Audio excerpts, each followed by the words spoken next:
What's going on, everybody? This is DerekJ Speaks, and I come before you a very humble man, ready to tell you that I admit I was completely wrong, and I am proud to admit that, because that ending of that pay-per-view was wild as hell.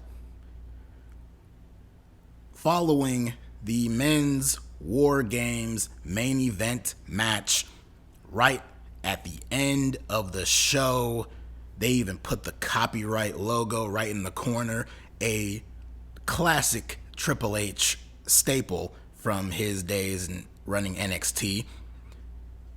The show is never over until they fade to black, and that was the case there, as the winners of the men's WarGames match were celebrating, going off the air. We hear a little bit of static. We hear Cult of Personality. The crowd completely erupts, and out walks in front of his hometown, back in WWE, CM Punk.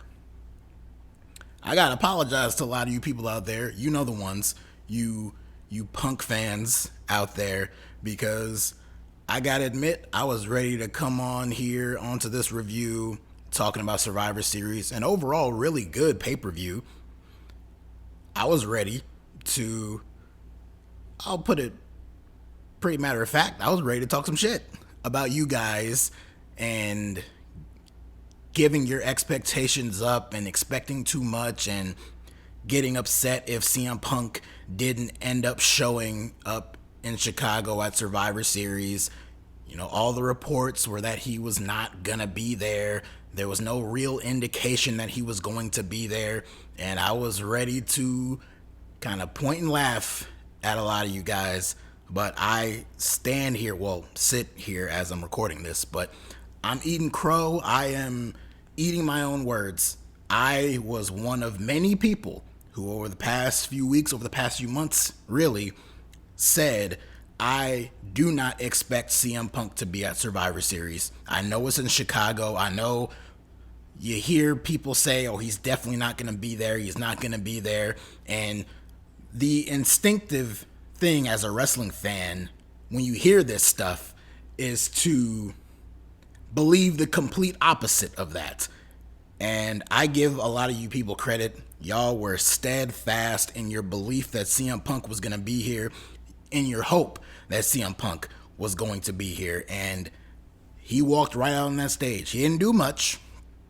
He did the whole it's clobbering time. He pointed at the ring, but we never got any reaction shots of the people in the ring. Inside the cage still, we got no reactions from them. It was just all about Punk and the crowd. We didn't hear from the commentators. There was no words spoken from them. So, very special moment here. It reminded me a little bit of how they went off the air at Extreme Rules last year when Bray Wyatt returned to the company. He just came out. It was a lot more elaborate with Bray, but it was this big spectacle at the end of the show. The commentators didn't say anything about it. Bray just came out, and that was the end of the show. That was pretty much the same thing that we got here with CM Punk, and I thought that made for an incredible ending to this show. What does this mean? It means CM Punk is back. It means whatever deal there was in CM Punk's exit from AEW, it means it wasn't long term. It wasn't set to keep him out for a long time, because he's back now. And behind the scenes, you know, we've heard words from Nick Khan and many people within WWE who have had mixed feelings about bringing CM Punk back in. And I'm sure there's even fans out there who also have their own mixed feelings about Punk being back in WWE, because a lot of these people knew about the reason he left AEW, the reason he needed to leave AEW.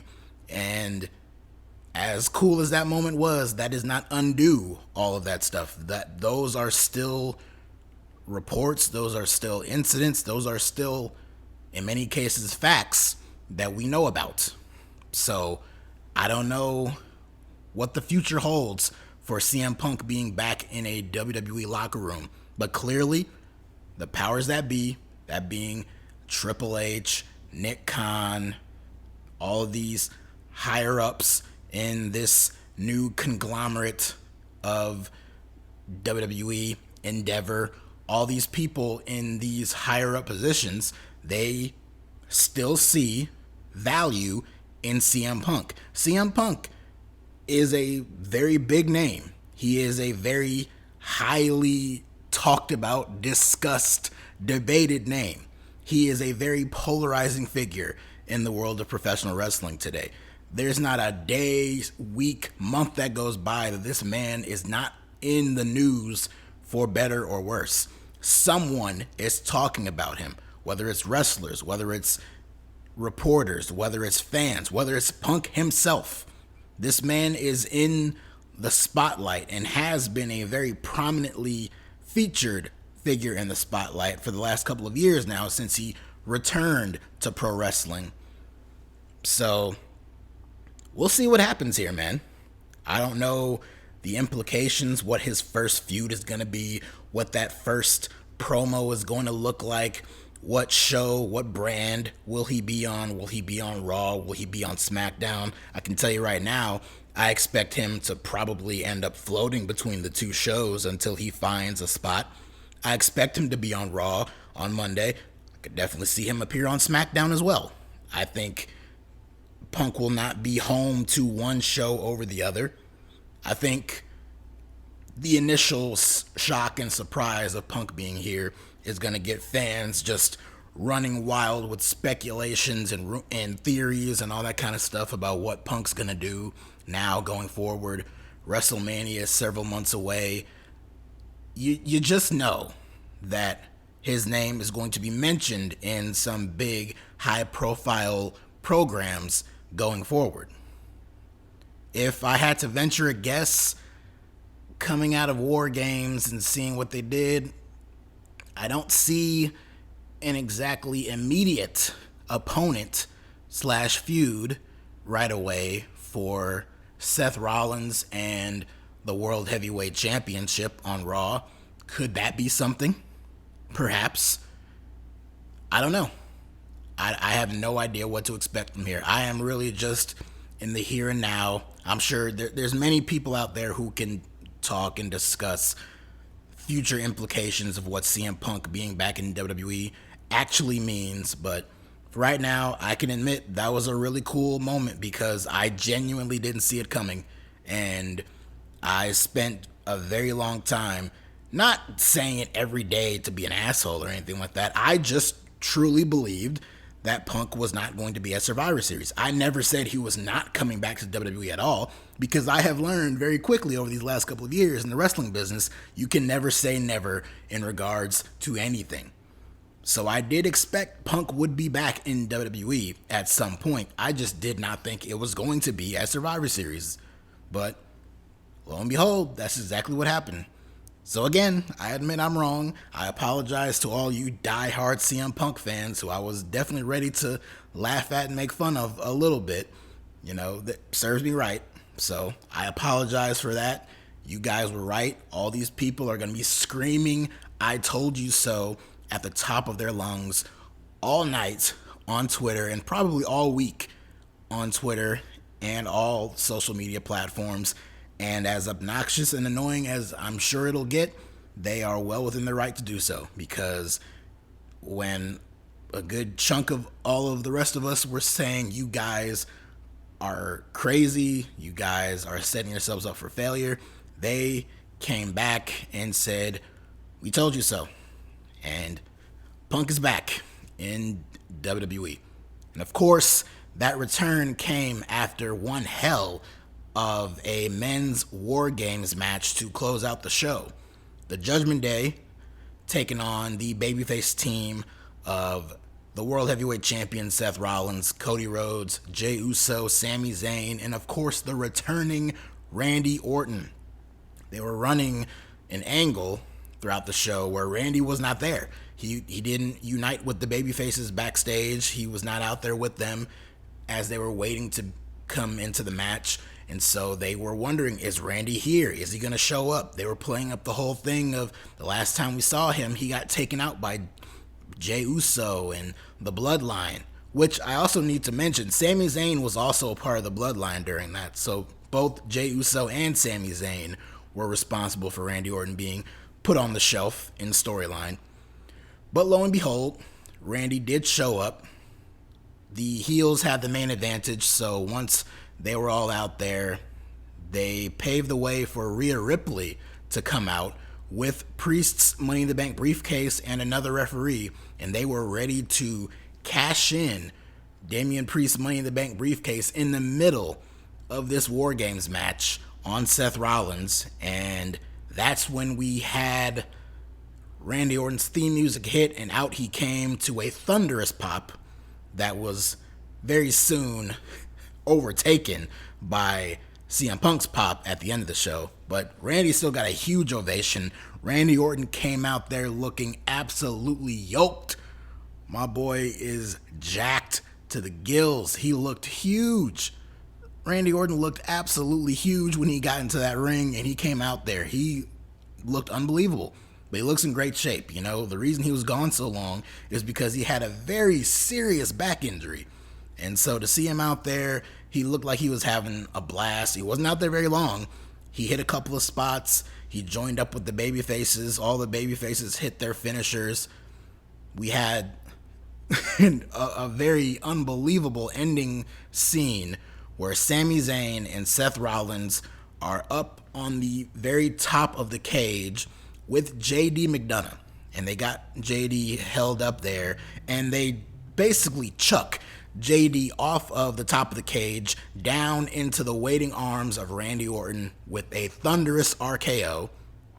Lays him out with an RKO, and Randy paves the way for Cody to lay out Damian Priest with the crossroads and gets the 1-2-3 on Priest, and the babyfaces win the WarGames match. Huge ending to this show. Very fire. The fans were all into it. And if you take everything from those closing moments of Rhea Ripley coming out there, teasing a cash-in, and then Randy Orton coming out and getting the big pop, getting into the ring, mixing up a little bit. There was a little tease of an interaction between Randy and Jey Uso at one point. And then all the big finishers, the big avalanche RKO that we saw all the way to the pin, the babyfaces winning, all the way to CM Punk and his music hitting and him coming out there and that thunderous ovation that he got. Those last 10 or so minutes of this show was some of the longest sustained reaction, high positive crowd reaction pop I've heard in a very long time. That was a very, very fun ending to this show. And kudos to WWE, because they are going to be in high demand coming out of this show and very, very much viewed in a highly positive light with the closing moments of this pay-per-view. But there was other stuff that happened on this pay-per-view, including at the beginning of the pay-per-view with the women's WarGames match, which I thought was actually a damn good match. The team of Damage Control, Bayley, Io Sky, Kairi Sane, Asuka, taking on Bianca Belair, Charlotte Flair, Shotzi, and Becky Lynch. I thought those women had a really good match too. This was probably, if not the best, one of the top best women's WarGames matches we've seen. We've had women's WarGames matches every year since 2019 in NXT, and that first one was really good. And then each year since then, there's been some ones, they've dipped in quality, they varied in quality, I should say. I thought the one this year was very strong. I thought those ladies absolutely killed it out there and had a damn good match. Bayley was fighting for her life all throughout that entire match, defending her team's honor, and that lasted all the way up until the end. Of course, they had the tension building with Charlotte Flair and Becky Lynch. Will they be able to get along? In the end, they got along. They even hugged it out at one point during the match. So they had each other's backs. They basically reconciled here in this match. Io Sky is a mad woman, getting a chain and lowering that. She got up on the top of the cage, lowered the chain down to the floor on the outside for Dakota Kai, who was out there, to place a trash can onto that chain. Io pulls it up all the way onto the top of the cage with her. She places the trash can on top of her, covers her body, and then dives off the cage down onto a pile of women in the ring. That got a huge ovation. One of my personal favorite spots of the match was such a simple spot, but I thought it was cool. Asuka was about to use her mist. I think she was going to use it on Shotzi, but whoever it was, they ducked, and she sprayed air, so she missed. She missed her mist, and then Bianca came at her and sprayed her down with a fire extinguisher. So I thought that was a very, very innovative and funny spot in this match. But the closing moments, we saw Bayley save Kairi Sane at one point. Kairi was about to get hit with a spear from Charlotte, and Bayley shoved Kairi out of the way and ate the spear instead. And the rest of Damage Control were indisposed of, and Bayley, who was absolutely killing herself throughout this entire match for her team, she ended up getting laid out and ganged up on by the other babyfaces, which led to her getting hit with a manhandle slam from Becky Lynch off the middle rope, crashing down through a table. Not the prettiest looking finish to this match, but it was the finish, and the babyfaces won. So the babyface teams won both WarGames matches. To all the people who complain about the babyfaces rarely ever winning on these shows, hey, the babyfaces won the big main events on this show. They didn't win any of the other matches in the middle, but they did win the big main event WarGames matches. So I thought that was cool. As for the ramifications coming out of this, Bayley was defending her team. She even, sacrificed herself for Kairi Sane. I don't think that's going to make a difference. I think it's just a matter of any week now, we're going to see Bayley get kicked out of Damage Control and tossed to the wayside, and Kairi, Asuka, and Io, along with Dakota, who will basically be their translator almost, they will run roughshod on their own without Bayley at their side. So it's just a matter of time that we'll see Bayley get kicked out. I don't think it's going to come up this week. I don't think it'll be next week. I think they should probably let this play out for a little bit. I don't think they should jump right into Bayley getting kicked out. She was the one getting pinned in this match, so I do think that will lead to more tension. It's been pretty subtle so far. It might not be quite so subtle going forward, but I don't think they should do the whole kick her out, beat down angle just yet. Hold off on that a little bit. And in fact, if they play their cards right, they could build up Bayley versus Io Sky as a big championship match for WrestleMania. I know that idea is not quite as marquee of a championship WrestleMania match as something like Bianca Belair versus Charlotte Flair, but I do think we could end up seeing Bayley and Io go one-on-one at WrestleMania. Whether a championship is involved or not, I do think we will see that match, and I do think we will get the return of a babyface Bayley. I think it'll be a babyface version of the Bayley character that we've been seeing on our screens for the past couple of years, but I do think Bayley will become a babyface again, which is fine. She is very entertaining as a heel, and I think she has the potential to continue to be entertaining as a babyface, especially one who is scorned and betrayed by who she called her friends, women who she helped bring back to WWE in the first place. I think there's a good story to tell there. So we'll see if that plays itself out. And the undercard matches on this show, we had one really good one, we had another good one, but it was pretty short, and then one less than stellar one. So we'll start with the really, really good one, which was the Intercontinental Championship match. It was Gunther defending his championship against The Miz. I only really review pay-per-views, so I don't really get a chance to talk that much about Gunther, who a lot of his big matches happen on Monday Night Raw, which I don't really do consistent reviews for, but I do watch. At least his matches I definitely watch, and Gunther is absolutely incredible. It was good to see him on an actual, I guess I'll call it the PLE. It was good to see him on these shows. He can't be at the international shows for the next 6 months, but he's at least on the ones on American soil, and he came out here against the newly turned babyface Miz, and they put on a damn good match. They got the fans really invested in it. There was one point where Miz hit a low blow on Gunther and laid him out with a skull-crushing finale and got a very, very close near fall. The fans bought right into it. But in the end, Gunther used the Boston Crab and transitioned it into the Lion Tamer and wrenched back on Miz's back to force a tap out and retention of his Intercontinental Championship. I'll put it this way. This was a pretty good, pretty decent Gunther match, all things considered, based on the standard of what you would expect from a Gunther match. It was a pretty good, decent Gunther match, but it was a damn good Miz match. In fact, this was probably the best match I've seen the Miz have in quite a while.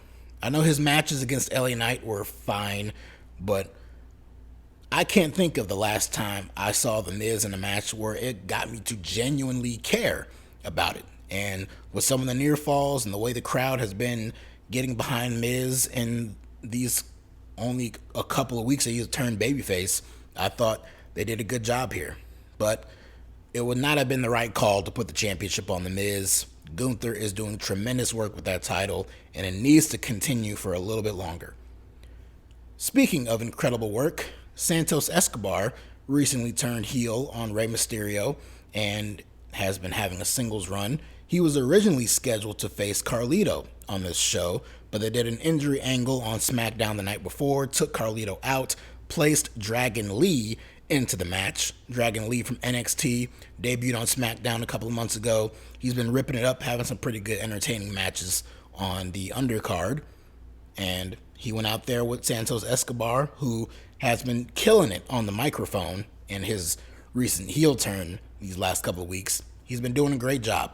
And these two had a very good match. It was a quick sprint. It was very short, way shorter than what I was expecting. I was expecting this to be one of the few matches that would get some time outside of the WarGames matches and give them time to actually deliver. We could see this having a in fact, I will call it now. I see these two having a rematch, if not on SmackDown this upcoming week, on an episode of SmackDown within the next couple of weeks. And I could see them having an even longer match on TV than they did on this show and have an even better match than the one they had tonight. But as for the one tonight, I still thought it was good. Santos, he only turned heel about 2 or 3 weeks ago, and he's already getting tremendous heat. And that was on full display in this match. So he's great. I'm glad to see him getting a little bit of the spotlight here. And Dragon Lee, he didn't get a chance to show all that he can do out there, but he still got a pretty good chance to shine. In the end, Santos hit him with the Phantom Driver and got the 1-2-3. So between the two of them, Santos is the one getting the bigger push at the moment, only because he just turned heel. Dragon Lee's been getting a nice little push too, but Dragon Lee could afford more of a loss here than Santos could. So good stuff between these two. And the Women's World Championship was on the line. Rhea Ripley defending against Zoe Stark. No one really bought into Zoe Stark heading into this match as a legitimate threat to Rhea, so that kind of paved the way for the crowd to react the way they did, which was, if they reacted at all, it was in favor of Rhea Ripley, who between the two is the much bigger, much more over star between the two, and quite frankly, out of a lot of the women in that Raw division. So it was no shock that she got majority of the reactions from the crowd, and that's when they were reacting to this match, because quite frankly, this was the lower point of the show where it didn't get much of a crowd reaction. Rhea retained, which was not really much of a shock. The match itself was fine. It didn't really do anything overly special. It could have been on Raw, and it probably would have been just as good, if not a little better, perhaps. I don't know. It just didn't really stand out as a big match to happen on this event, but it was still fine for what it was. And yeah, Rhea hit the Riptide and retained her championship again, to the shock of no one. And that about covers it for this show. Overall, top to bottom, there was far more good that outweighed the bad or lackluster on this show. And if nothing else, it is extremely memorable for having two strong War Games matches, a very fun ending to the main event, and an absolute shocker of a pay-per-view closer with the return of CM Punk completely shutting my mouth and, well, actually, no, it left my jaw on the floor seeing CM Punk walk out there and hearing Cult of Personality hit. That was a crazy moment, and it definitely has me interested in watching the TV shows this upcoming week. So that covers my thoughts on this show. What did you guys think of it? Go ahead and leave a comment down below what you thought of the pay-per-view, what you thought of the War Games matches, and of course, what you thought of the return of CM Punk, and what do you think will come from Punk's return in the future. And as always, if you like what you see, you like what you hear, hit that like button, hit that subscribe button.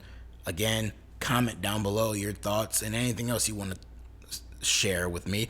And if you want more thoughts from me on anything in the wrestling world or the world in general, whenever I feel like tweeting about it, follow me on Twitter at DerekJ Speaks. And until next time, thank you guys. Love you guys. Check you later.